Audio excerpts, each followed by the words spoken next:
Hola, amigos de la ciencia. Hoy en el experimento del día vamos a ver la interacción que hay entre el sonido, que es una onda, con la materia.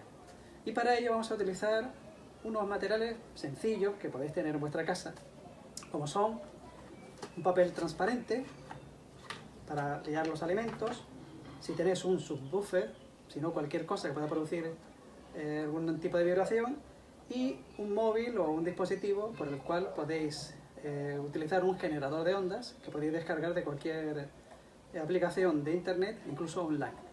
Pero vamos a ver o entender qué es una onda, ya que el sonido es una onda. Seguidme.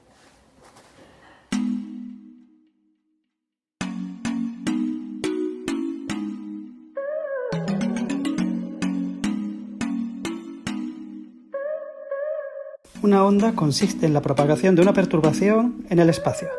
Aquí podéis ver cómo yo produzco una vibración en el eje vertical y la onda se propaga en el eje horizontal. Así, esta perturbación en su viaje por el espacio produce esta bella danza en distintos materiales: sólidos, líquidos y líquidos no newtonianos.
Bueno, esto ha sido todo.